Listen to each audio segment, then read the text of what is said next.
kahwin bila? Sekarang dia dah kena prepare. Sebab ada kesan dia makan tidak sihat, meningkatkan obesity. Bila obesity, tuan-puan, risiko untuk kurangnya progesteron, iaitu kesuburan mendapat zuriat. Itu berkaitan dia. So kena ingat, kena prepare awal, kena tahu awal berkenaan dengan pengurusan kesihatan keluarga. Alright. Cuma dekat-dekat lepas makan ni ada cabaran sikit lah kan kalau saya nak bagi talk macam ni. Sebab apa? Lepas makan biasa kita akan berlaku apa? Cepatnya mengantuk. Kenapa jadi mengantuk bila kita lepas makan? Kebiasaannya kenapa? Sebab apa? Sugar spike. So bila sugar tinggi, kekurangan tenaga, itu satu, which is dari segi saiz. Tak ada ke cakap syaitan banyak dekat kelopak mata menyebabkan cepat mengantuk. Ingat, itu satu. Yang kedua, biasanya pemakanan kita, tadi makan apa? Apa ni? Bihun. Bihun mengandungi apa? Karbohidrat. Makanan yang ada karbohidrat, yang ada protein akan menyebabkan otak kita mengeluarkan hormon, iaitu serotonin. Sebab ada asid amino. Itu sains tak? Saya tak nak cerita detail sangat benda tu. Cuma nak cerita, bukan benda simple, makan mengantuk. Tak, ada proses badan kita menyebabkan serotonin tinggi, menyebabkan kita akan rasa letih dan mengantuk. Lagi satu, ada juga kajian cakap, lepas makan biasanya oksigen kurang dekat otak. Sebab oksigen pergi ke mana? Perut. Sebab yang proses makanan adalah perut. So saya berharapan supaya oksigen tak cukuplah dekat otak. Kat perempuan semacam saya bagi nilai. So ubat untuk mengantuk apa? Tidur lah. So boleh tidur sekarang? Alright, kita pergi satu persatu. Tarikh kesihatan. Tuan kena ingat, bila saya cerita bab sakit, bab sihat, bab ada penyakit, kadang-kadang kita ni nampak orang tu sakit bila orang tu letih, lemah, lesu, sakit tekak dan sebagainya. Tapi dalam kekeluargaan, puan-puan, ada kes benar. Seorang suami, dia tak sakit, tak demam, tak batuk. Ini kes yang berlaku dekat Johor Bahru. Saya rasa awal tahun lepas. Seorang suami sihat tubuh badan, tiba-tiba dia bangun tidur pagi tu, dia ambil pistol dia tembak isteri dia yang sedang tidur. So meninggal. Bila ditanya kenapa, dia cakap dia terlalu jealous kan, isteri dia cemburu. So cemburu tak diterjemahkan dengan keadaan fizikal yang berdarah, yang adanya sakit tekak, tetapi yang melibatkan mental. Dalam keluarga, isu kesihatan mental sangat dititik beratkan. Hari itu tikam bekas isteri baru je berlaku, tikam beberapa kali. Ada kes pelajar sekolah daripada kisah keluarga lah, macam upbringing atau macam itu, baru jatuh daripada tingkat berapa, meninggal, tapi pelajar tu dalam rawatan psikiatri. So benda-benda ni tuan-puan, semasa PKP lepas, berapa kali kita ada PKP? Tak ingat dah kita jadi sejarah, nanti COVID-19 masuk buku sejarah anak-anak tuan-puan nanti. PKP kita yang besar saya kasi 3 kali. Yang pertama, semua orang agak gembira. Sebab apa? Tak perlu pergi kerja, duduk kat rumah, gaji masuk. PKP kedua, ada dah lah yang resah gelisah, tak cukup duit, majikan potong gaji separuh, kerajaan marah buka bisnes. Ingat tak kes polis sampai tangkap yang buka dekat pintu pagar dia sendiri sekalipun. Itu dah menyebabkan level stres dah ada. PKP 3 pun tuan-puan, kalau buka apps yang angkat bendera putih tu, siapa perasan memang terlalu banyak. Dan kes-kes kematian, bukan bunuh diri pada waktu ni sangat-sangat tinggi. Okay, ada yang, I'm sure ada yang share dekat tuan-puan melalui WhatsApp yang gambar orang terjun bangunan pada waktu ni memang sangat tinggi. So saya nak cerita isu-isu ni lah yang akan memberi efek dalam kekeluargaan yang perlu kita ingat. So faktor mental, social, hubungan kekeluargaan, hubungan ada mak mentua baru, ada ipar dua baru, kena jaga kekeluargaan sebab efek dia juga kita tak nampak secara fizikal, tapi keharmonian rumah tangga. Okey? Bukan hanya kita nampak orang tu patah tangan, patah kaki, cerai. Dalam perspektif Islam, Kesihatan juga berkaitan dengan kerohanian, iaitu kesihatan kerohanian yang lagilah tak nampak. Kalau mental, sosial kita tak nampak, tetapi kerohanian lagilah besar, yang melibatkan kesihatan hubungan kita dengan Allah Subhanahu Wa Taala. Nanti saya akan sentuh the next slide. So ada berkaitan di antara akal yang sehat dengan tubuh badan sehat. Al-aqlu salim fi jismi salim. Itu pepatah Arab ada sebut. Akal yang sehat juga terdapat pada orang yang memiliki tubuh badan yang sihat. So dua-dua kena jaga, kena seimbang. Lelaki jangan saja nak badan salur, tapi hubungan kekeluargaan tak jaga, tak boleh. So dua-dua tu kita kena seimbangkan dari segi aspek kesihatan. Okay. Faktor kerohanian, ingat hubungan kita dengan Allah Subhanahu Wa Taala. Dalam sehari macam mana kita berhubung dengan Allah? Solat. Kita ada solat fardu 5 kali, termasuk juga solat-solat sunat dan sebagainya. Sebab Allah cakap apa dalam Al-Quran? Ala bi dzikrillah tatma'innul qulub. Bahawasanya dengan mengingati Allah, hati akan tenang dan tenteram. Tuan-puan, kita nampak contoh-contoh dekat media, contoh-contoh dekat TV, drama, macam mana kaya pun kita dekat dunia. Rumah besar, gaji besar, kereta besar, tapi kalau tak jaga, tak solat, tak buat apa yang diarahkan oleh Allah SWT, ada je statement cakap, aku dah dapat apa saja di dunia ni, tapi rasa dalaman kosong. So itu adalah connection, hubungan dengan kesihatan kerohanian kena jaga. So solat, zikir, baca Quran, ia juga preventif kepada kesihatan mental supaya tak jadi stres atau tekanan. Kuat pegang agama, kajian cakap makin kuat kita pegang kepada agama, ikut apa yang Allah arahkan, tinggal apa yang Allah larang, makin kuatlah kesihatan kerohanian kita. Tak bermaksud kita wajib ada dekat masjid surau 24 jam, tak. Kerja-kerja kita juga ibadah. Riders yang bawa makanan, Grab Food, Food Panda, kerja berkenaan juga ibadah. Jangan beranggapan itu bukan kesihatan kerohanian. Sebab pada waktu itu pun kita boleh ingat kerja-kerja kita itu adalah hubungan kita dengan Allah Subhanahu Wa Taala. Alright, kesihatan mental, ingat benda-benda ni sebenarnya sangat kompleks. Saya rasa ada slot yang berkaitan dengan pengurusan stres dan konflik keluarga. Itu akan detail out berkaitan dengan stres dan juga konflik. Cuma bila dah kahwin, saling membantu dalam tugas harian. Biasanya kita dengar kerja-kerja rumah. Bila dah kahwin, biasa yang siapa banyak buat? Lelaki ke isteri ke suami? Isteri. Seru je dengar kat sini. Memang mengakuinya ke?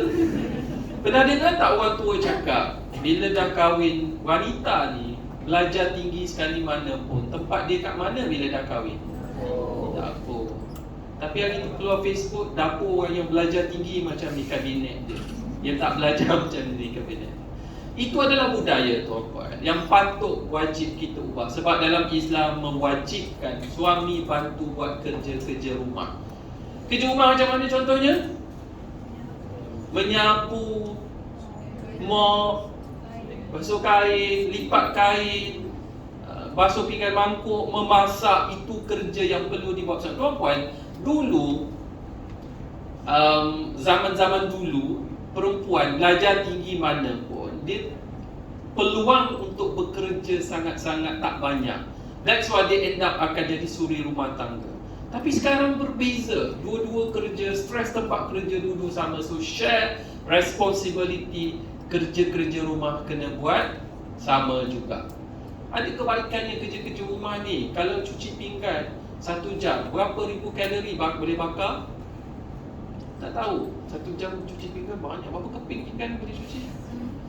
110 kilo kalori agak tu So ada kesan dia juga Bagi masa dengan bijak dengan keluarga, ingat masa ni sangat penting. Sebab apa?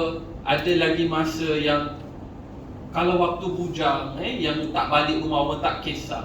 Tapi bila dah ada pasangan, ada anak, isu yang melibatkan masa sangat-sangat penting. Amalkan nilai-nilai agama keluarga, beri perhatian dalam pergaulan anak dan ambil perhatian dalam aktiviti mereka. Tuan-puan bila dah kahwin nanti akan melahirkan anak dalam generasi apa? Sekarang generasi apa? Z. Lepas Z ada pula generasi apa pula nama? Leukemia. Generasi apa? Milenium atas lagi, 2000 lebih masa tu. Selepas Z, janganlah Delta, Omicron dia akan jadi beta, gamma, alpha, generasi berbeza. Tak sama dengan yang kita upbringing daripada awal. Saya generasi silent generation kot, 70-an macam tu. So, kena ambil tahu, budak-budak sekarang, even yang muda-muda, attracted kepada apa? Banyak kepada gadgets, benda-benda. Okey lah, gadgets tak membebankan contohnya. Tapi ada kisah, yang ni yang tak nak berlaku dalam keluarga kita. Semasa PKP lepas, pelajar perlu belajar dengan PDPR, dengan online, betul? So bila ada satu kes yang dirujuk kepada Ward Psychiatric Hospital, seorang pelajar lelaki sekolah menengah sekolah agama. Bila PDPR terlalu lama, mak dia tak tahu sebenarnya anak dia main games online semasa PDPR. So sekali-sekala is okay, tapi yang menjadi titik point yang dia ada masalah kesihatan mental apabila mak dia kemas katil anak dia ni, dia terjumpa satu pisau tajam di bawah bantal dia. Mak dia terkejut, dia tanya, abang kenapa ada pisau tajam di bawah bantal? Mak guna pisau ni untuk siang daging dekat dapur. Dia kata, mak, abang terfikir nak tikam diri setiap kali dia kalah main online games. So level ni adalah level addiction. Ketagihan perlu dirawat. Okay, so adakah tak boleh langsung? Tak. Guidelines dia adalah bagi kita access kepada gadgets, screen time not more than 3 hours per day. So kalau lebih, dia akan increase ketagihan. So benda-benda ni yang perlu kita kawal, kena tahu. Hari tu orang ada share gambar satu vape pot dalam bentuk keychain, tapi bentuk dia macam teddy bear. So kalau bentuk teddy bear, dia nak market kepada dewasa atau siapa sebenarnya? Takkan yang tua bangka pakai rantai ada teddy bear dekat pot? Tak kan? Mesti kanak-kanak. So desakan macam ni dah berbeza. Sebab masa zaman baby boomers dulu, orang isap rokok cara macam mana?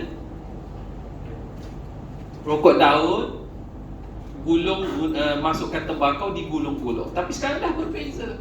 Sebab itulah hari tu ada kes gula-gula yang dijual dekat luar pagar sekolah. Rupanya gula-gula tu bila dimakan akan mengeluarkan asap, as if indication kepada tingkah laku untuk mengambil rokok ataupun vape. So benda ni kena ingat, it's real dalam keadaan dunia sekarang. Saling menghormati dan memahami sesama di keluarga. Jangan bergaduh dengan mak mentua, ipar-dua. Hari tu kes banyak artis yang bergaduh dengan mak mentua bila kahwin baru, tapi semalam dia pergi pula ABPH dengan mak mentua dia kan.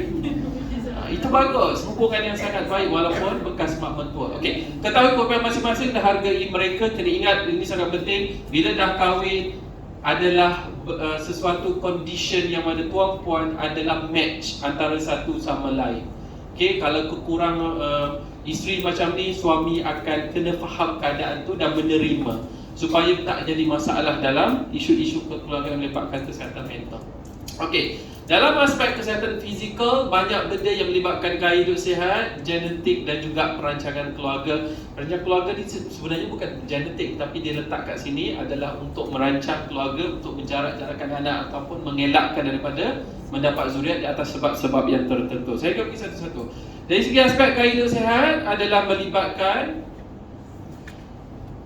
4 komponen penting, iaitu pemakanan seimbang atau makan secara sihat, pergaulan sosial mengikut syariat, iaitu banyak penyakit-penyakit akibat yang berjangkit sexually transmitted disease, riadah atau senaman, tabiat haram yang baik. Ada beberapa perkara. Dari segi amalan pemakanan, Allah dah bagi panduan dalam Al-Quran. Allah cakap apa? Ya ayyuhan nas kulu mimma fil ardi halalan thayyiban wa la tattabi'u khutuwati syaitan innahu lakum aduun mubin. Allah cakap apa? Wahai manusia, makan apa saja di muka bumi ini, tapi pilihlah yang halal dan juga yang baik. Halal dekat Malaysia senang tak kita nak cari? Senang. Sebab apa senang? Sebab apa?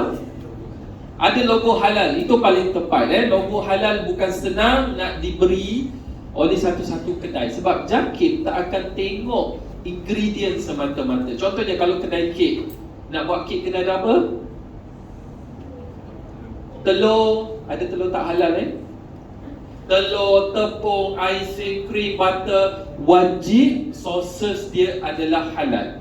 Kalau halal, tak semestinya JAKIM terus bagi CJ halal dekat kedai itu. Kenapa?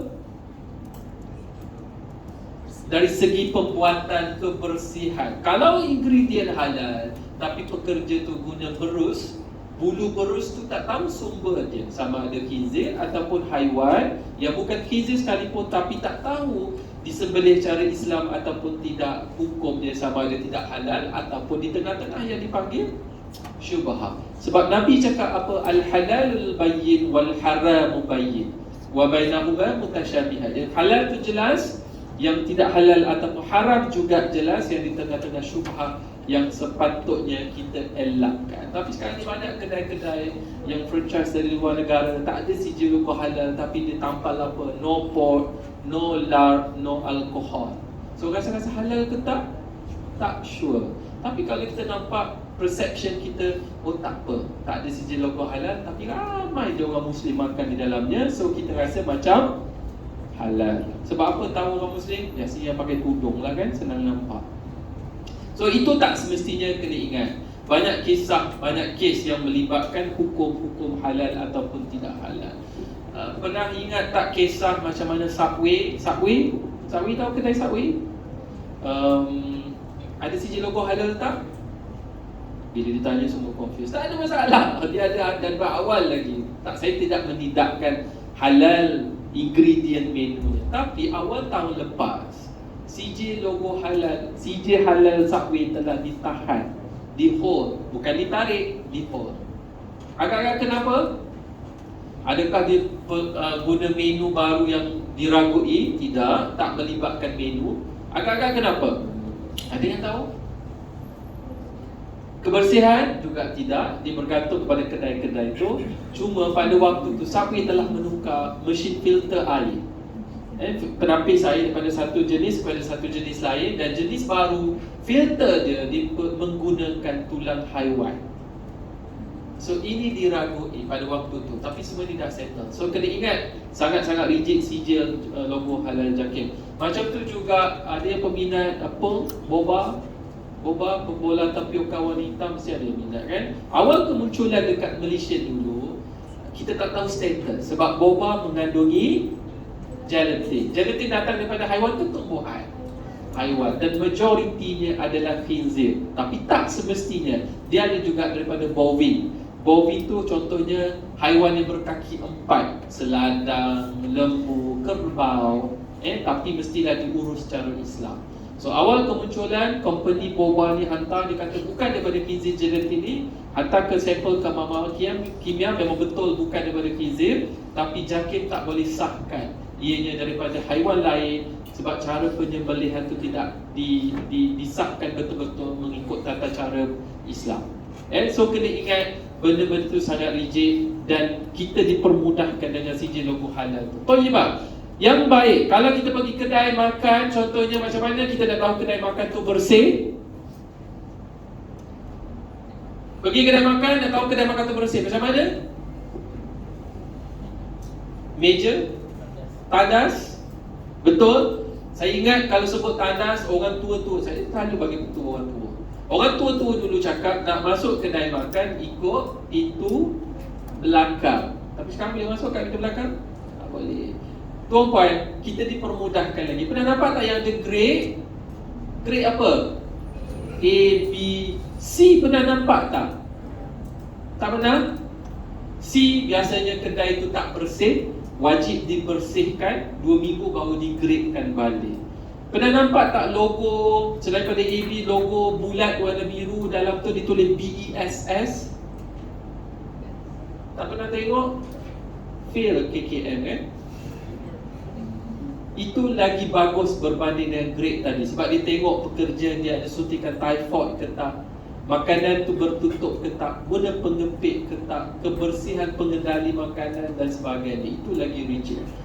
Bermaksud, tuan-puan, penyakit-penyakit bawah makanan juga banyak. Ingat tak kes satu family dekat Selangor meninggal disebabkan oleh silap makan laksa yang disimpan dalam suhu yang tidak sesuai, disebabkan oleh persekitaran yang tidak bersih. Kalau kedai bersih sekalipun luaran, tiba-tiba nak masuk kedai makan, ternampak tikus tengah makan ayam goreng. Kat mana tu? Kat mana hari tu berlaku tu? Kedai mamak dekat, saya rasa Pandai Indah kalau tak silap. So ingat, tuan-puan pergi kedai makan, ternampaklah tikus, ternampaklah lipas, lalat, seekor je. Jangan beranggapan ala seekor je pun. Sebenarnya yang ternampak dengan mata kasar seekor ke, 2 ekor ke, tak rasa banyak. Tapi kena ingat, dari segi prinsip kawalan vektor itu adalah haiwan ataupun serangga yang bawa penyakit. Ia merupakan indication kepada persekitaran tu mengandungi koloni dia terlalu banyak sampai dia boleh keluar dengan mata yang visible. So banyak kesan-kesan penyakit yang dibawa oleh vektor berkenaan.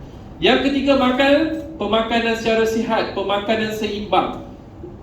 Apa yang dikatakan makan secara seimbang? Timbang dulu makanan. Apa yang seimbang sebenarnya?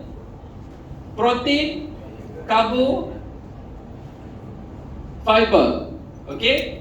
Maksudnya makanan mesti seimbang dari segi nutrien dia. Kena ada karbo, ada protein dan juga fiber. Okey, macam contoh pinggan sihat Malaysia ini. Ini satu dari segi jenis kandungan nutrien. Seimbang juga mestilah seimbang dari segi keperluan kalori harian. Tuan-puan tahu tak keperluan kalori harian masing-masing? Pernah tahu yang anggur ni berapa keperluan harian? Memang guna kalkulator sebab dia berdasarkan jantina, umur, berat badan dan kerja kita. Roughly, kalau kerja-kerja yang bukan melibatkan kerja-kerja berat. Bila saya sebut kerja berat, contohnya apa? Nelayan, petani, construction, itu kerja-kerja berat. Kalau kerja pejabat, naik tangga pun sikit, lift rosak marah lagi, malas naik tangga sebab nak naik lift. Kerja-kerja riders, food panda, grab food, itu kerja-kerja yang biasa. Kebanyakannya roughly, kalau perempuan pada dewasa 18 tahun ke atas 1,500, bergantung saya kata roughly. Kalau lelaki 1,800 kilokalori sehari. Kenapa kena tahu? Sebab kalori makanan kena seimbang dengan apa yang kita nak guna. Apa tujuan kita makan sebenarnya? Untuk kenyang? Untuk tenaga. So jangan makan lebih kalau tenaga tu kita tidak guna. Kalau keperluan kita sehari adalah 1,800, tapi hari tu sebab ada kenduri saya makan lebihlah jadi 2,000. 1,800 aktiviti biasa kita dah buat sampai malam. Tapi 200 lagi jadi apa? Lemak yang tersimpan dalam badan kita. Badan manusia adalah stor lemak. Biasa disimpan kat mana lemak? Perut jadi boroi. Ada yang cakap jadi double chin. Itu yang nampak, yang tak nampak fatty liver ada dekat hati. Bukan jadi sakit hati tu ada dekat hati. So banyak lagi benda-benda yang kita tak nampak dengan mata kasar yang melibatkan makan yang tak seimbang. So okey. So 200 tu kita nak kena buat apa? Simpan saja? Kena bakar. Macam mana? Guna api? Exercise. Kena faham konsep berkenaan. Kalau 200 itu adalah makanan biasa, it's okay. Kalau 200 daripada itu adalah merupakan daripada fast food, processed food, nak bakar macam exercise biasa bukan benda yang sangat mudah. Saya bagi contoh. Hari itulah 1,800 sudah cukup, tapi kita top up dengan makan fast food. Contoh fast food, saya tak nak bagi tahu kedai. Kalau saya sebut snack plate, beli Magic. Snack plate, dalam snack plate ada apa? Ayam 2 ketol, coleslaw, mashed potato, bun dan juga ice soft drink. Okay, agak-agak berapa kilo kalori satu snack plate ni? Agak-agak 800, hampir-hampir 875 ke atas. Bergantung kepada deep fry, bahagian mana ayam you makan, dia punya kulit, itu semua bergantung. Tapi roughly 875.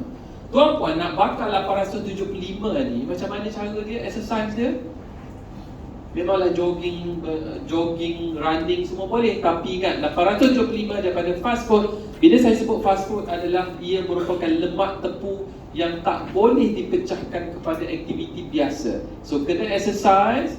875 daripada snap plate tadi, kena berlari, jogging, berlari laju tahu, jogging laju tanpa henti 3.5 jam.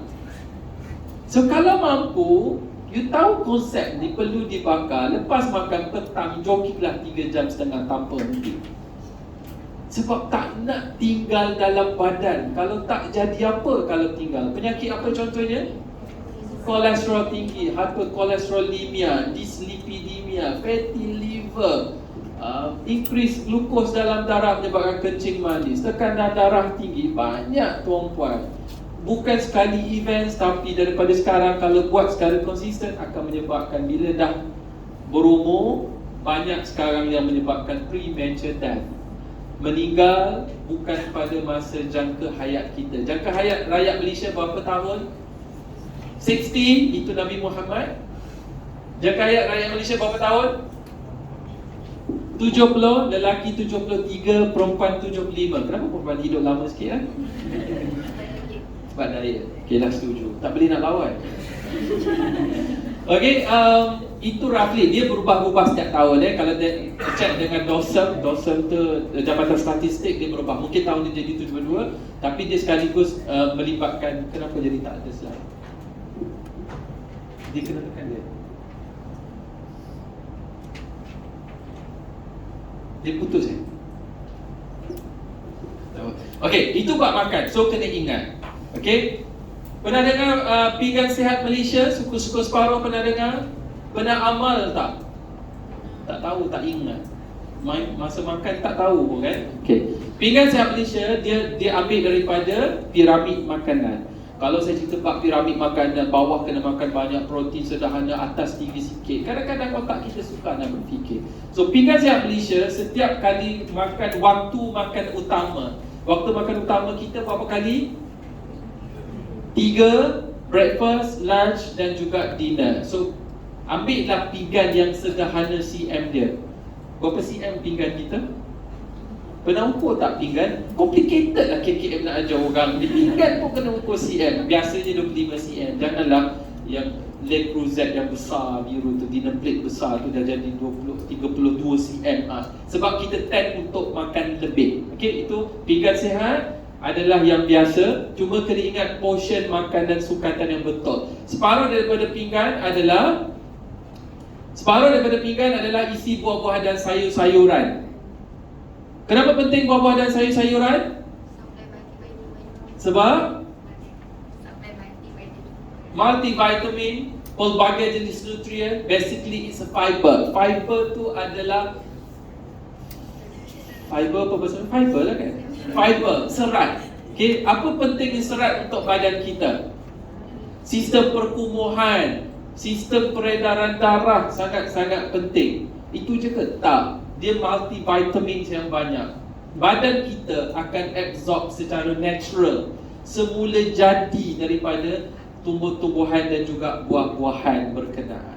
Okeylah, aku banyak duit, tak naklah makan sayur buah-buah, ambil je supplement dan pil tu. Contohnya ambil vitamin C, satu tablet vitamin C, berapa mg vitamin C di dalamnya? 500, 1000 contohnya. 1000 mg. Badan kita dewasa, berapa maksimum mg vitamin C boleh absorb dalam sehari? 1200? 400 maksimum. Kalau ambil yang 1000, balance dia tinggal berapa? 600. Wastage akan dibuang mengikut air kencing. Tetapi organ apa yang proses? Buah pinggang. Kalau sekali-sekali it's okay, buah pinggang cakap bukan kerja dia untuk buang benda ni, sebab boleh ambil naturally daripada sayur-sayuran dan buah-buahan. Lama kelamaan, dalam jangka masa yang panjang, buah pinggang akan protes. Sebab dia kata buat kerja OT tak berbayar. So apa berlaku? Akan menyebabkan dia terbeban, akan bocor sana sini, akan menyebabkan end stage renal failure. Sebab itulah case dialysis dalam kalangan dewasa awal 40-an sangat-sangat tinggi. So benda ni akan menjadi kekal. Okay, so benda ni kena ingat. Alright, cerita ini adalah fiber. Suku lagi adalah protein. Sumber protein kita adalah seperti ikan, ayam, lembu, itik, daging, arnab. Okey, makan je dah semua. Tapi kena ingat, orang yang ada masalah seperti buah piga, kena hati-hati dengan pemilihan dan juga yang melibatkan kencing manis. Orang sihat boleh makan banyak apa saja protein, tapi make sure mestilah dimasak dengan sihat. Contoh, rebus, panggang, barbecue, steam, semua tu ada choices kita. Alah, bosan lah, sekali-sekali nak juga masak lemak cili api, guna santan, boleh ke tak? Boleh, tapi ingat santan lemak tepung, so kena bakar dengan lebih, exercise. Okay, tetapi kena jarak-jarakkan, jangan terlalu kerap. Contohnya macam bergoreng yang menggunakan minyak, itu sangat-sangat tidak sehat. Tapi ada choice minyak yang lebih sehat. Pernah dengar blended oil? Tapi agak mahal. Itulah sepatutnya healthy choice adalah easier choice dan lebih murah untuk membolehkan kita pilih. Tapi kat Malaysia ni in reverse. Benda yang mahal, organik mahal, sayur-sayur yang tanpa bahan-bahan benda semua agak mahal. Kalau dekat overseas, bukan saya nak mengutuk Malaysia, tak kalau dekat overseas, choices tu sangat-sangat murah. Saya tak tahu kenapa Cuma kena ingat, benda-benda yang healthy choice tu banyak yang berkaitan. Okey, suku lagi adalah sumber karbohidrat. Contoh karbohidrat rakyat Malaysia apa? Nasi, mi, roti, spaghetti, roti canai, semua tu adalah kandungan yang mengandungi karbohidrat. Karbohidrat ni tuan-puan kena sukat dengan betul. Sekali makan nasi berapa banyak agak-agak? Suku, ialah suku itu. Berapa sendok? 1 hingga 2 sendok, bergantung kepada sendok tuan-puan. Tapi kalau nak ukur dengan betul adalah 1 genggam, 1 penumbuk ni sekali makan. It's considered 2 servings. Itu logical, 2 servings. 2 servings tu kalori dia, kalau satu sendok yang satu genggam ni agak-agak berapa kilo kalori? 200 lebih, 150 ke atas hingga 200 kilo kalori. So makan ni saja 200, satu sendok nasi lebih kurang 200 kilo kalori. Nak bakar pun tuan-puan, kalau brisk walking 1 jam, kalau naik basikal setengah jam, kalau jogging 20 minit lebih kurang. Karbohidrat ni ambillah yang kompleks, karbohidrat kompleks macam nasi dan sebagainya. Tapi orang cakap 1 sendok kenyang tak makan nasi? Tak kenyang, tak logik langsung KKM ni. So makan 1 sendok lebih sekali makan. Apa yang kontrol kenyang kita? Perut ke otak? Otak. So kita makan nasi 1 sendok ke perut. Macam mana nak bagi mesej kat otak kita dah kenyang dengan 1 sendok? Macam mana cara dia? Kenyang adalah dikontrol oleh hypothalamus. Complicated KKM ni yang akan mengeluarkan hormon yang kita rasa kenyang. So 1 sendok, kita make sure makan jangan terlalu laju, terlalu cepat. Sebab itulah Rasulullah pun cakap sekali suap berapa kunyahan?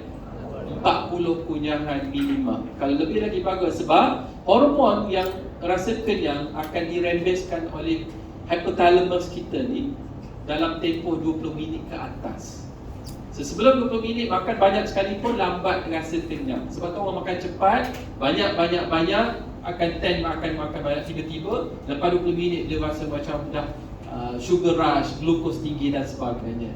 So benda tu juga kena tahu, dan juga masakan kena betul, sebab biasanya isteri the best healthy meal adalah yang dimasak sendiri dekat rumah. Tahu portion dia, tahu cara penyediaan bahan-bahannya, kurang gula, kurang garam dan sebagainya. Okey?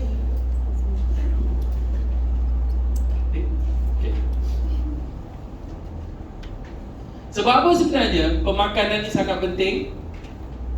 Sebab apa kesan makan ni kepada kesihatan kita? Makan lebih akan menyebabkan obesity, kegemukan. Alright? Rakyat Malaysia sekarang ni 60% adalah obese ataupun overweight. Maksudnya kalau 10 orang rakyat Malaysia 18 tahun ke atas kita jumpa 6 orang adalah obese ataupun overweight. Pasal cerita tadi, obesity adalah risk factor, sangat senang untuk mendapat masalah kesuburan bila dah kahwin nanti.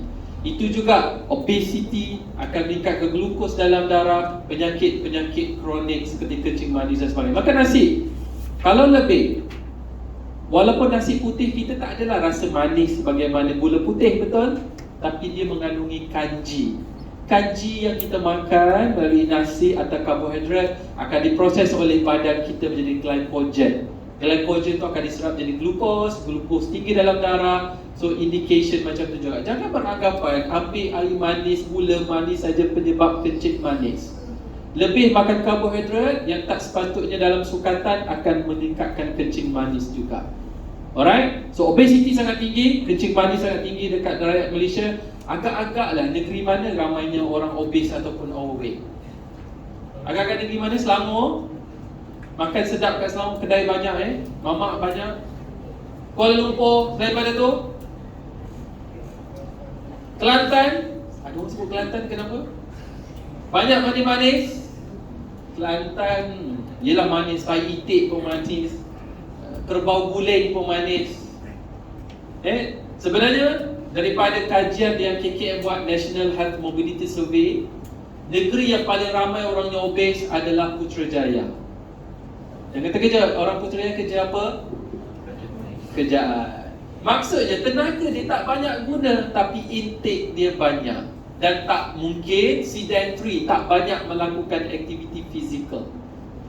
Okay, so kalau pergi Putrajaya, pernah pergi Putrajaya, kalau petang malam ramai orang jogging naik basikal. So siapakah orang tu kalau orang Putrajaya masih lagi obes? Orang Bangi, orang Dengkir, sebab dia dalam kota Selangor. Okey, mungkin saya tak menindakkan benda tu, mungkin kan. Cuma kena ingat kesan-kesan macam tadi, obesity meningkat, klinik kesuburan dekat Malaysia juga meningkat. Lambat untuk dapat zuriat. Itu tak termasuk lagi penyakit-penyakit lain, condition seperti hyperkolesterolemia dan sebagainya. Okey, yang kedua, penyakit juga diperolehi akibat daripada pergaulan yang tidak mengikut syariat, iaitu melakukan seks serabang. Seks serabang ni adalah hubungan seks di antara lelaki dengan perempuan yang dibuat sebelum kahwin ataupun selepas kahwin, tapi bukan dengan pasangan yang dia kahwin. Dengan one night stand, dengan skandal, dengan pelacur yang tanpa hubungan yang sah, yang sebelum ini dicek kesihatan dia. Itu satu. Ataupun hubungan seks di antara lelaki dengan lelaki, homoseksual. Hubungan seks luar tabi'i sangat senang untuk menyerap bakteria ataupun virus, sebab tusukan bahagian belakang sangat nipis, senang untuk koyak dan berdarah. Okey, sebab itulah pernah dengar tak kalau adik ke anak saudara yang demam tiba-tiba tinggi, doktor akan bagi ubat melalui tubuh. Serapan bahagian belakang sangat cepat berbanding dengan oral intake. So jangan anggap kalau buat hubungan seks sekali saja nak cuba, rasa tak sempat berjangkit, risiko tetap ada. Sekali, dua kali, tiga kali tetap akan ada. Ataupun rasa-rasa buat ringan-ringan je, tak adalah berat-berat, so rasa tak sempat berjangkit juga salah. Agak-agak oral seks boleh berjangkit tak penyakit?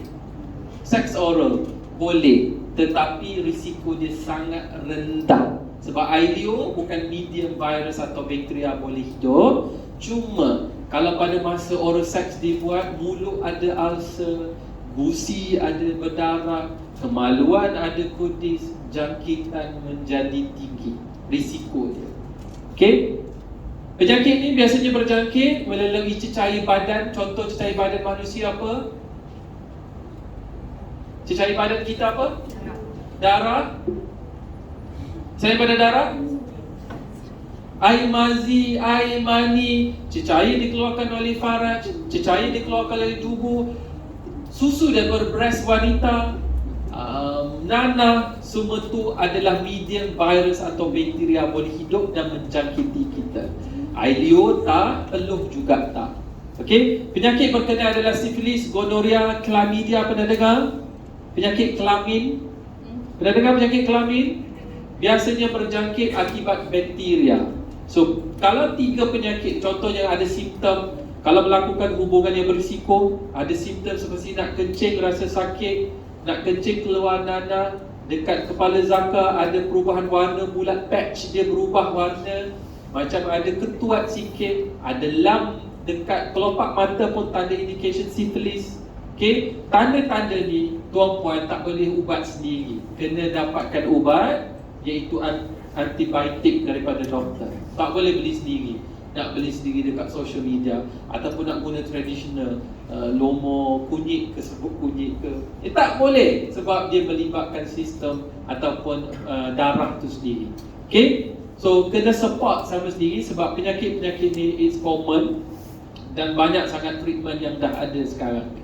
Alright, hepatitis B, C pernah dengar penyakit ni? Hepatitis banyak sampai GH pun ada. Tapi yang melibatkan hubungan seksual adalah B ataupun C yang melibatkan radang kepada hepa iaitu hati yang boleh menyebabkan cirrhosis. HIV pernah dengar? HIV pernah dengar, iaitu virus HIV. HPV pernah dengar? HPV, Human Papilloma Virus. Pernah dengar? Tak pernah? Tak pernah dengar perempuan? Di tempat ada ambil suntikan, main ambil je, tak tahu dia suntik untuk apa. Itu adalah vaksin HPV. Lelaki perempuan ada virus ni, tetapi dia akan trigger sel tu jadi kanser ataupun tumor. Yang biasanya dekat perempuan akan jadi kanser cervix ataupun kanser pangkal rahim. So kalaulah masa tingkatan 2, 1 tu tak ambil vaksin sebab konten nurse nak datang kan, tak ambil. Bila nak kahwin, perlu ambil ke tak vaksin HPV? Disarankan tapi tak diwajibkan. Tapi bila dah kahwin, sexually active, okay, 35 tahun ke atas wajib buat HPV screening. Sebab the only cancer dalam banyak-banyak cancer yang boleh detect dan prevent totally sebelum dia jadi cancer. Kalau breast cancer dah dapat lump, dah ada cancer. Cancer lain dah detect, dah jadi cancer. Tapi HPV sebelum jadi kanser boleh screen. Pernah dengar pap smear? Pap smear tu adalah kalau kena buat dekat hospital ataupun klinik, alat dia panjang sikit. HPV screening before pap smear. Maksudnya lepas kahwin 35 tahun ke atas, dapatkan kit saringan HPV dekat klinik kesihatan. Kit dia, alat dia macam cotton bud saja. So ambil caritan sendiri, hantar spesimen dekat klinik. So klinik akan call sekiranya sel tu dah abnormal untuk buat pap smear. Tapi kalau okey, tak ada masalah, doktor akan senyap saja. So kena repeat balik selepas 5 tahun. Please ikut je buat sebab sekarang bukan tak sakit lah kalau berbanding dengan pap smear. Okay, alright. So tabiat harian yang baik, elak stres, konflik. Stres adalah benda normal.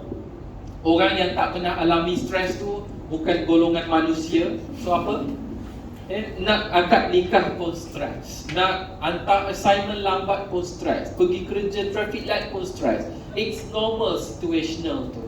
Cuma isu dia, kalaulah stres yang tak dikop, berpanjangan, tak cerita tekanan ke orang lain, dia akan menyebabkan kemurungan, anxiety. Itulah penyakit mental yang perlu dapatkan rawatan.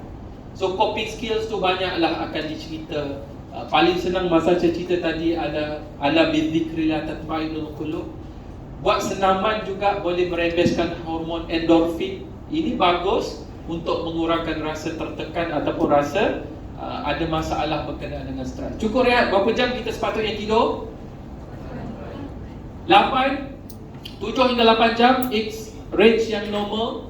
Tapi manusia pula dah. Rakyat Malaysia berumur 18 tahun ke atas dekat Malaysia tak cukup tidur 6,5 jam saja. Kenapa? Gadget, tuan-puan, kajian dia dibuat. Kita suka tengok telefon, tengok tab, tengok TikTok menari-nari sebelum tidur. Ingat, cahaya daripada gadget kita, telefon mengandungi blue lights, cahaya biru, bukan UV light, blue lights. Blue lights akan trigger hormon serotonin disuppress. Hormon lagi, benda simple je kan, ada hormon je KKM ni kan. Hormon akan suppress menyebabkan kita rasa alert. So tanpa kita sedar, kita akan lambat tidur. Fine, aku okey je tidur lambat selama kelamaan, tak ada masalah. Ingat, tidur yang tak cukup, rehat tak cukup, compromise sistem imun badan kita. So as simple as dapat demam, batuk sesama, tak pergi kerja, dapat MC, so productivity akan menurun. Tekanan darah juga akan tak stable, jantung juga rhythm dia tak akan stable. So lama kelamaan akan impact dia kepada sistemik badan kita. Itu yang kita kena ingat. Sekali-sekala situationnya tak ada masalah. Jaga kebersihan diri dan juga tempat kebersihan body, personal hygiene dan juga persekitaran. Okey, COVID-19 berjangkit melalui udara, tapi dia bukan airborne. Dia tak adalah tiba-tiba udara. Cuma kita berdepan dengan orang yang ada COVID, dia batuk sesama, travel sekejap, kena kat kita. Dan sebab itulah awal kemunculan dulu kita kena disarankan untuk cuci tangan, guna hand sanitizer. Tak ada lagi pakai mask, jarak fizikal pada waktu ni. Sebab apa? Kita dapat tahu, bila kita senang sentuh tempat-tempat yang kerap disentuh, macam tombol pintu, kita senang untuk tunjuk mata, korek hidung. Pada waktu tu COVID senang masuk ikut rongga. Awal kemunculan dulu. Macam tu juga kebersihan persekitaran, demam denggi dibawa oleh nyamuk. Denggi dibawa oleh nyamuk apa? Aedes. Aedes jantan ke betina? Tak tahu tak pernah tengok jantina Aedes. Betina sahaja, jantan dia tak hisap darah. Betina hisap darah sebab untuk telur dia, protein dari darah kita. Kenapa dia tak hisap haiwan? Darah ada juga kan? Okay, itu natural Allah dah jadikan. Cuma nak hidup, jantan dia hisap apa? Aedes jantan, dia hisap apa nak hidup? Dia mesti kena makan juga. Agak-agak dia hisap apa? Tak tahu. Dia hisap bunga, dia bunga, pollen ataupun dari bunga lah, daripada bunga. Biasanya, siapa yang pernah kena demam denggi? Tak pernah kena? Pernah kena? Berapa kali kena? Satu kali, ada yang pernah dua? Tak ada. Kita maksimum akan dapat demam denggi 4 kali. Sebab demam denggi ada 4 varian.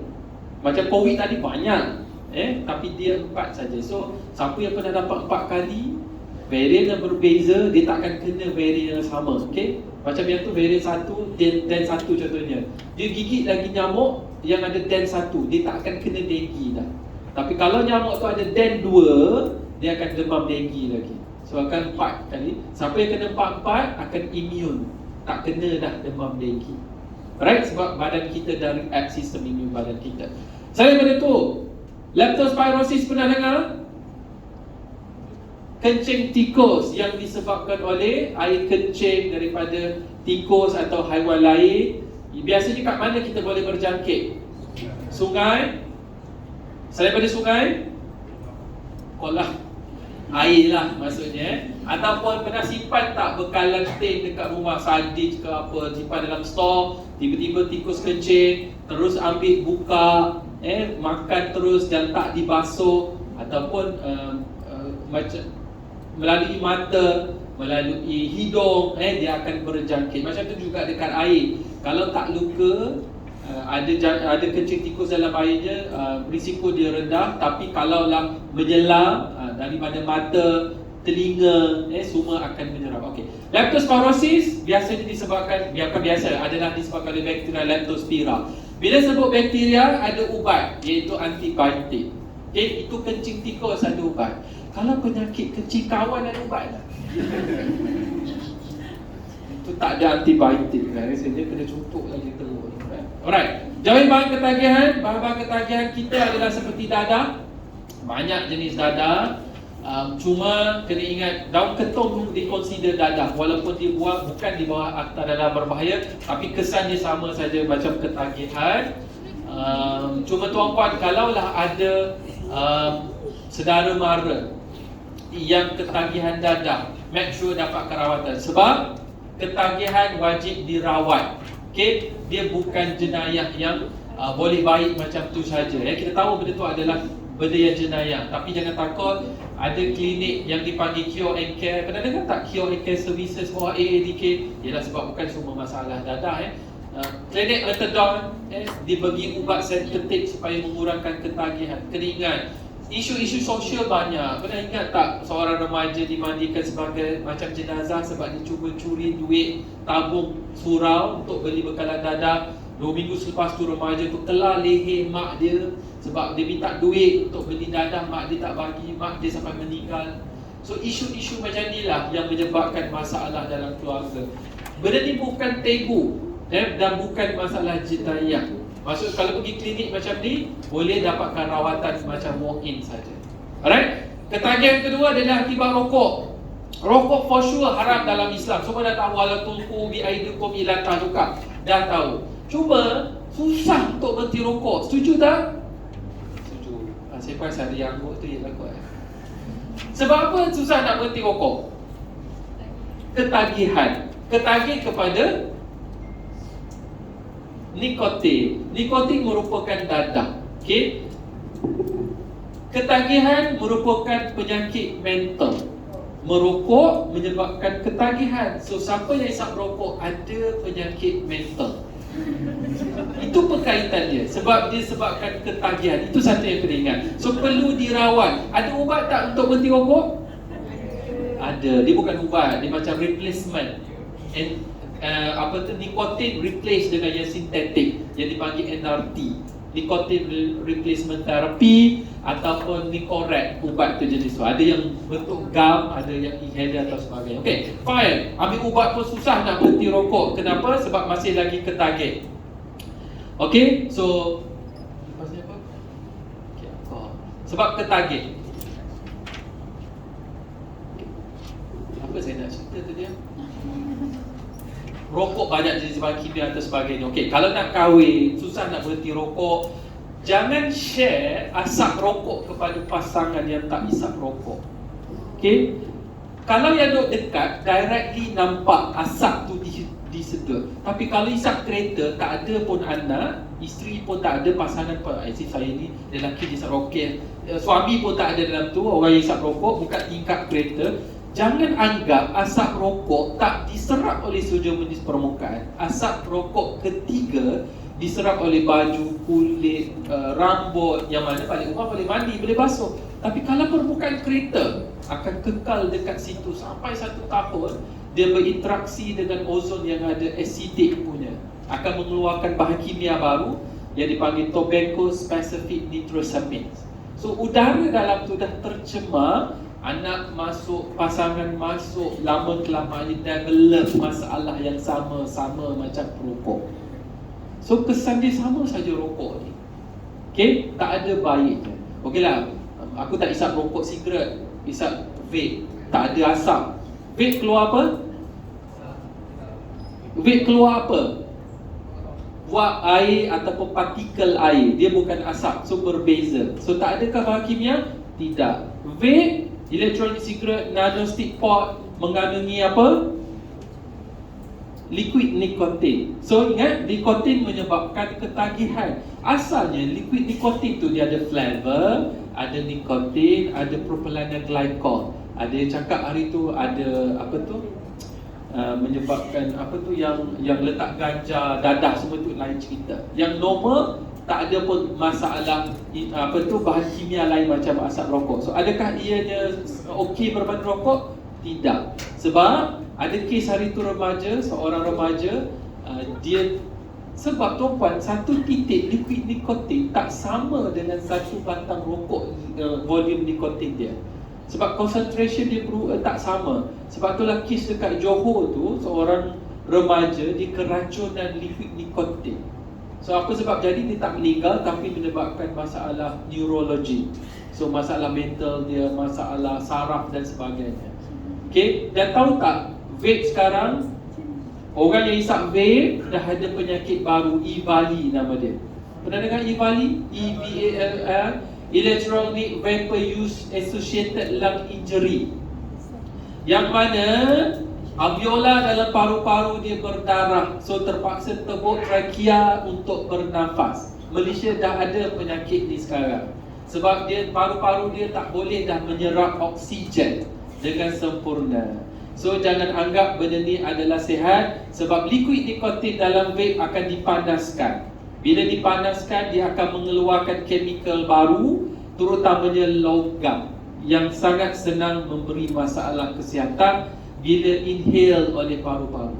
So dua-duanya sama, walaupun rokok sigaret banyak bahan kimia lain, tar, formaldehyde, yang sangat senang beri kanser, tapi vape, electronic cigarette sama saja, tak memberi manfaat. Okay, rokok dengan produk reproduksi, tengok tak video pasal kesihatan yang suami dia merokok menyebabkan isteri dia ectopic pregnancy, lahir di luar rahim, dan juga menyebabkan masalah anak pramatang.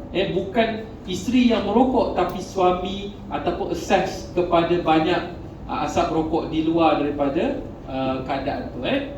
Alright, alkohol. Okay, riadah atau senaman, tuan-puan kena maintain 150 minit seminggu, 30 minit satu sesi.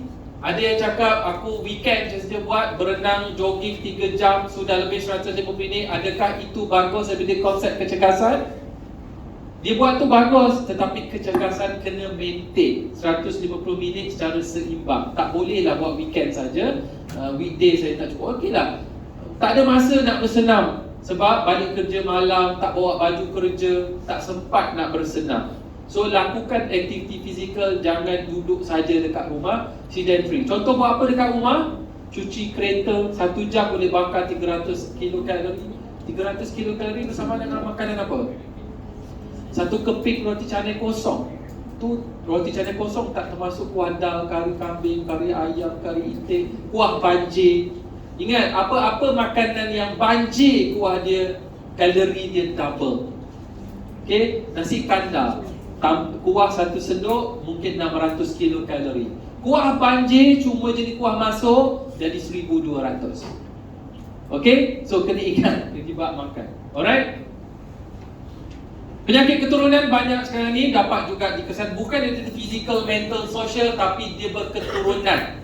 Maksudnya bila keturunan inherited, dia ada dalam DNA, dalam genes mak ayah kita, bukan genes syaitan tu. Itu penyakit tak nampak. Okay, genes kromosom mak ayah kita boleh bawa kat kita. Pernah dengar thalassemia? Kalau suami pembawa genes thalassemia, bakal isteri juga pembawa genes thalassemia, anak kemungkinan ada. So pembawa tak ada masalah sebab dia tak mengalami masalah kesihatan. So sukar sikitlah transfusion darah dan sebagainya. Sama juga kes dia dengan penyakit genetik, iaitu maple syrup urine disease. Pernah dengar? MSUD? Tak pernah. Malaysia ni dah banyak kes-kes penyakit genetik akibat amalan kita yang tidak betul. So walaupun Islam menggalakkan boleh kahwin saudara terdekat, tapi kalau tahu dalam family kita ada masalah berkenaan, elak berkahwin dengan saudara terdekat. Penyakit lain, hemofilia, pernah dengar? Hemofilia tak pernah? Bila luka, sukar untuk berhenti darah tu. Anemia pernah dengar? Okay, kalau defect dari segi vitamin B12 itu adalah inherited. Epilepsi pernah dengar? Sawan kizil. Penyakit-penyakit mental, skizofrenia, bipolar, itu semua inherited. Maksudnya boleh berketurunan. Okay, penyakit-penyakit berkenaan. So kalau thalassemia boleh buat saringan, tapi tak diwajibkan kepada bakal pengantin. Alright, seks dalam kesihatan ada kesan positif, bukan saya saja, tapi kena ingat untuk keharmonian rumah tangga. Bila dah kahwin, mungkin ada masalah-masalah hubungan seks ataupun masalah-masalah seksual. Contohnya mati pucuk di kalangan lelaki disebabkan oleh glukos tinggi dalam darah. Apa kaitan gula tinggi dalam darah menyebabkan zakat tak naik? Sebab bila darah tinggi dengan glukos, dia akan menyekat darah daripada jantung sampai ke dalam zakat yang halus-halus tu, periferi dia. Bila tak sampai, nafsu membuat-buat sekalipun, zakat tak akan naik, tak akan kembang. Kalau sekali berlaku dalam tempoh 3 bulan, okey. Tapi kalau kerap berlaku, perlukan dapat rawatan. Macam juga premature ejaculation, pacu awal, juga masalah seksual di kalangan lelaki.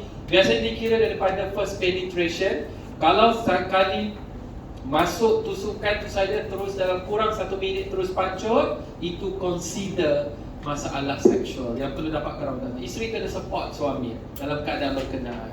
Tapi ada ubat, ada rawatan. Please dapat bantuan perubatan. Jangan cuba-cuba sendiri beli ubat dekat social media. Kambing mas ke, kuda mas ke, mas-mas ni. Kalau mas 999 okey juga kan? Jangan yang memudaratkan lagi kesihatan. Okay? Bila dah kahwin lebih setahun tapi tak dapat baby, sama ada gugur banyak kali ataupun tak pernah positif, consider tidak subur. Kalau anak pertama cepat dapat, lepas tu gap 5 tahun anak kedua, it's consider secondary infertility. Pernah dengar tak orang tua cakap mandul? Mandul tu macam tak ada benih langsung, zero benih, sama ada ovum ataupun sperm. Kena ingat, tuan-puan, klinik kesuburan dekat hospital banyak sekarang. Dekat hospital, dekat klinik mana-mana sekalipun. Please, selepas tahun, datanglah check. Check up bukan sahaja wanita. Walaupun isteri yang mengandung, tapi biasanya dekat klinik, ramai wanita yang eager nak bagi suami. Tak tahulah ego ke apa dan sebagainya. Saya tahulah, biasanya wanita, biasa makcik-makcik orang tanya kan. Dia dapat anak, stres lagi satu. So, sebab tu lah eager nak pergi. Suami kena pergi juga. Walaupun isteri, doktor akan cek dulu isteri. Dia cek apa, ada cyst ke tak, ada ketumbuhan mana-mana ke tak, tube fallopian tersumbat ke tak, ovum matang ke tak. Banyaklah benda. Kadang-kadang hari tu kisah saya terjumpa, bukan saya lah, klinik, wanita, isteri, seorang dia lambat dapat, dia dah kahwin 18 tahun. Bila dicek, dia punya selaput darah dia bukan tebal tapi terlalu tinggi. Nak imagine pun susah. So, sukar untuk penetration daripada sperm. Benih lelaki juga perlu berkualiti, sebab tu kena check dalam kalangan suami. Macam dia nak check, tak boleh check sendiri. Dia kena check dekat hospital. Apa yang perlu di-check untuk sperm ni? Satu, banyak. Satu pancutan air mani, berapa sperm sepatutnya kena ada, yang normal.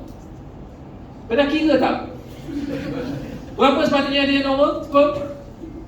Satu pancutan, berapa sperm? Ekor. 20 juta hingga 100 juta. Ada yang zero, terzatus spermanya. So kena check, walaupun air mani banyak, kandungan sperm tak semestinya banyak. Kena tengok dengan mikroskop. Kalau banyak sekalipun, sperm yang dikeluarkan tu mestilah cukup lengkap morfologi dia, struktur dia. Sperm kena ada kepala, ada leher, ada ekor. Banyak kes yang sukar dapat baby, sperm banyak tapi keluar je terus patah leher. Dia tak boleh berenang. Sperm perlu berenang pergi ke mana? Ovum. Ovum tu berada dekat hujung tube fallopian, dia dikeluarkan oleh ovari. Jauh perjalanan dia. So stamina sperm juga kena kuat. Berapa lama dia perlu hidup dalam sistem peranakan isteri? Berapa lama agak-agak? 72 jam. Saya nak cerita pasal kualiti sperm ni. Itu yang patah. Ada yang banyak dikeluarkan, cukup lengkap keadaan dia, tapi jenis malas berenang ikut perangai tuan dia. Dia pusing-pusing tempat sama, tak jumpa cari punca bagi ke ovum. Yang ketiga, banyak dikeluarkan, cukup lengkap, tapi keluar je, pancut je, terus mati syahid awal. Tuan-puan, banyak benda ni berlaku. So sebab apa? Lifestyle kita, merokok, high calorie food, high cholesterol food, glukos tinggi dalam darah. Banyak benda punca dia sekarang ni, kehidupan moden yang perlu. Benda ni ada cara dia, rawatan. Pernah dengar IUI? IUI? Tak pernah?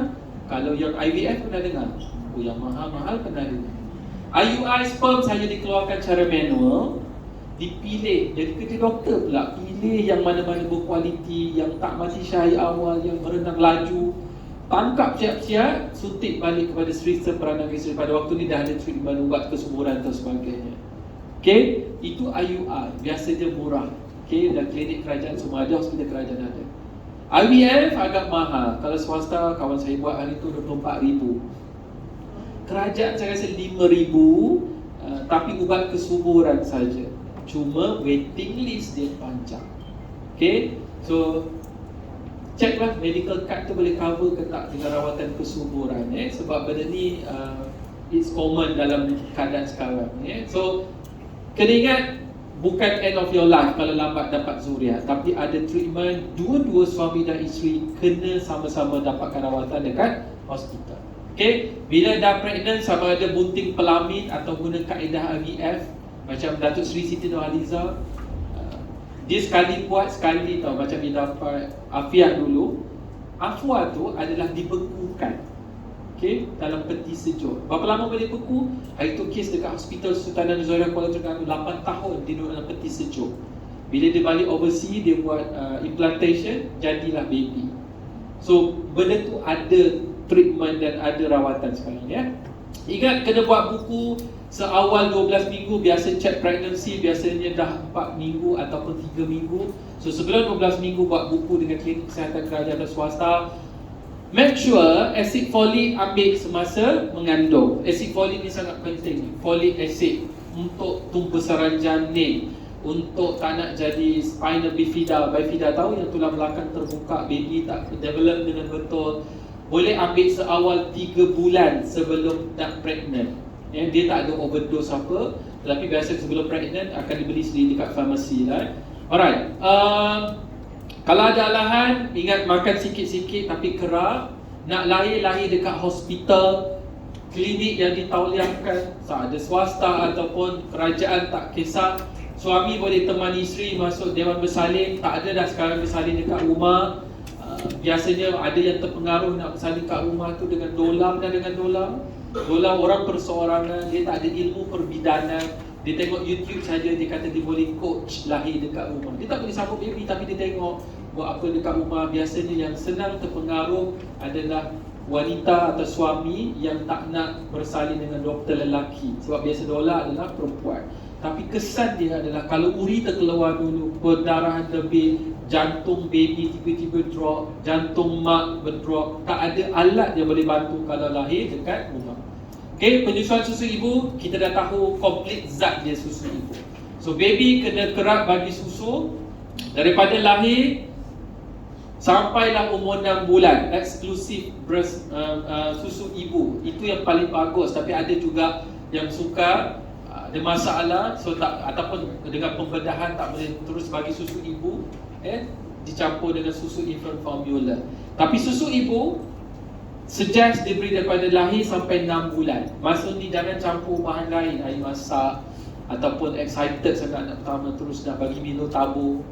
Jangan lagi pada waktu ni. Ada kes baby usus dia gangrene disebabkan nenek dia bagi Nestor pada umur kurang daripada 6 bulan. Gangrene tu mana? Sel dia mati, terpaksa dipotong, disambung balik dengan pembedahan. Okay, kerap 8-12 kali sehari. Makin kerap makin bagus. Sebab baby biasa akan tidur. Bila tidur, dia tak akan berfungsi sistem penghadaman dia. Kena kejut, bagi susu, dia akan berak dan kencing bila minum susu. Sebab berak dan kencing sangat penting untuk mengeluarkan toksin bilirubin. Kalau bilirubin tinggi dalam darah akan menyebabkan jaundice. Sudah dengar? Kuning. Itu salah satu cara untuk elakkan. Alright. Nak simpan susu juga penting. Kalau dah habis pantang berapa lama? 40 hari, 3 bulan kan? Itu 40 hari kita. Yang kerajaan bagi 3 bulan, betul? 3 bulan tapi eksklusif bagi susu 6 bulan. So 3 bulan lagi kena prepare susu express. Maksudnya pump dekat pejabat untuk disimpan bekal kepada anak. Nak simpan kena masukkan dalam bekas, letakkan dalam peti sejuk dekat pantry pejabat. Kalau letak dekat meja pantry, dekat meja compartment sendiri, 4 jam je dia akan rosak. So sebelum bawa balik dah tak boleh guna. Simpan dekat pantry pejabat tapi make sure bekas yang kita isi susu tu tulis nama. Sebab peti sejuk dekat pejabat ramai orang pakai. Kalau silap hari bulan, kawan kita terambil, dia buat teh tarik, apa akan berlaku? Kalau baby akan jadi anak susuan.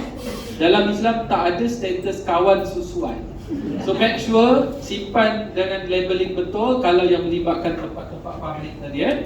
Alright. Bila lepas 6 bulan barulah bagi makanan yang dilenyek-lenyekkan untuk weaning diet dia, untuk nutrition tamu. Imunisasi sama juga yang saya cerita pasal vaksin. Immunization adalah untuk kanak-kanak. Vaksin termasuk juga benda yang sama. Cuma immunization itu adalah proses memberi vaksin. Banyak penyakit yang boleh di-prevent, dicegah menerusi vaksin. Macam COVID, boleh cegah complication dan juga kemelaratan.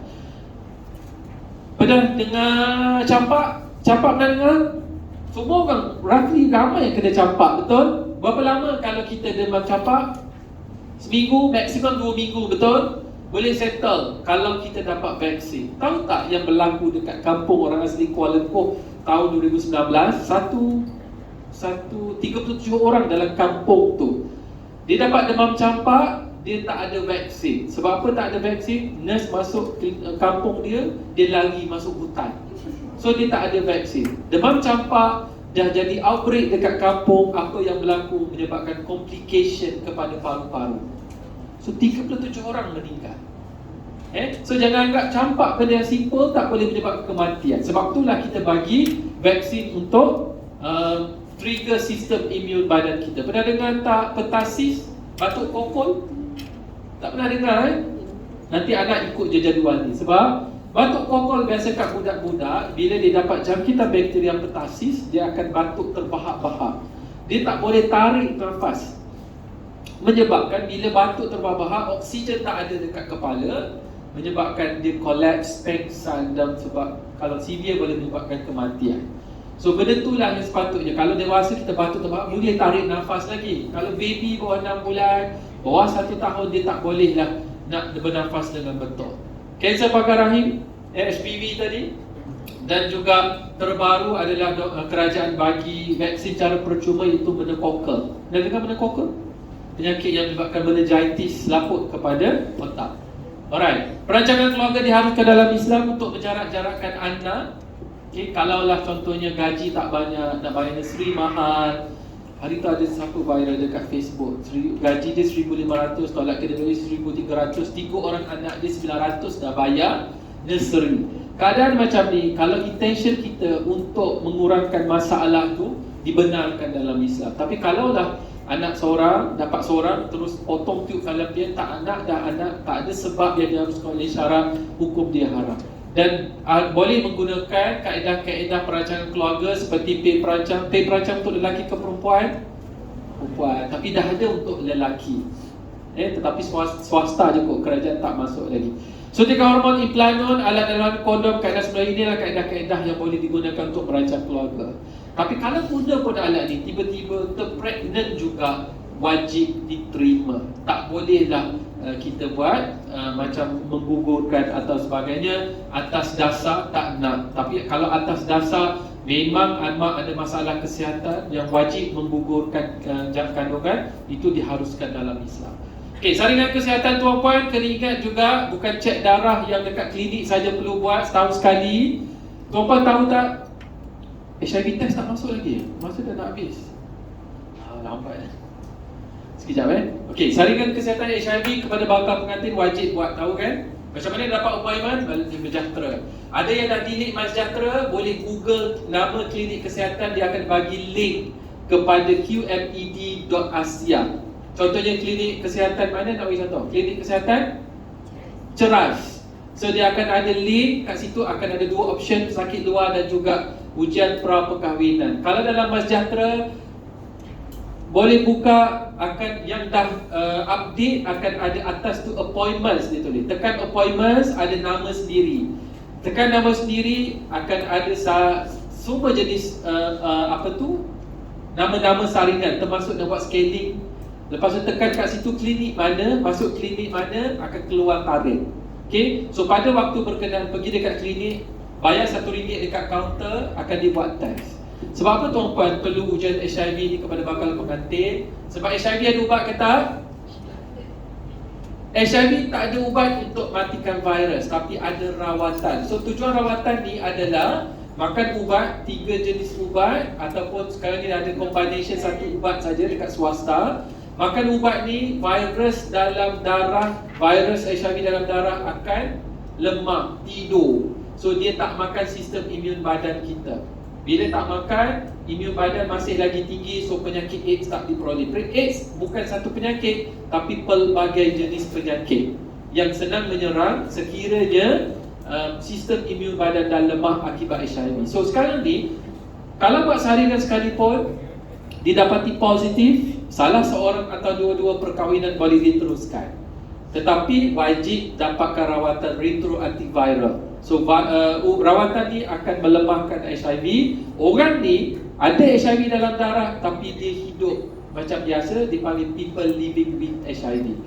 Bila viral load dia rendah, maksudnya cek mikroskop dengan doktor tak nampak virus tu, tapi ada. Masa tu hubungan kelamin suami dan yang positif kepada isteri tanpa guna kondom, nak dapatkan anak sekalipun tak akan berjangkit. Okay, it is considered undetectable, tak nampak, untransmissible. Itu konsepnya. Sebab tu kena tahu awal untuk elakkan. Sebab isteri yang mengandung, yang menyusukan anak dah 0 cases HIV dekat Malaysia. Maksudnya, satu family, isteri dia positif HIV, suami dia negatif, anak dia dapat 5 orang, semua dia negatif. Yang penting, detect awal. Boleh tahu dan juga rawat awal. Kalau tak tahu, tak rawat, tak buat saringan, risiko jangkitan akan jadi tinggi. Okay, sebab kita tak ada rawatan untuk melemahkan virus berkenaan. Alright, so buat kat klinik kesihatan kerajaan sahaja, swasta tak boleh, lab swasta tak boleh, dekat hospital pun tak boleh untuk prosedur perkahwinan, pengesahan perkahwinan. Bila nak buat? Seawal 6 bulan sebelum kahwin. Okay, tetapi untuk hantar kepada pejabat agama berapa lama? Permohonan perkahwinan berapa lama? 3 bulan atau 90 hari. So kalau berawal, borang HIV test nak ambil kat mana? Sistem SPIN tu, website tu. Bila tuan-puan isi permohonan perkahwinan, at the same time, bila pre, dah ada borang HIV screening. So jangan pergi klinik minta borang tu, tak ada. Sebab borang tu dah ada rujukan masing-masing.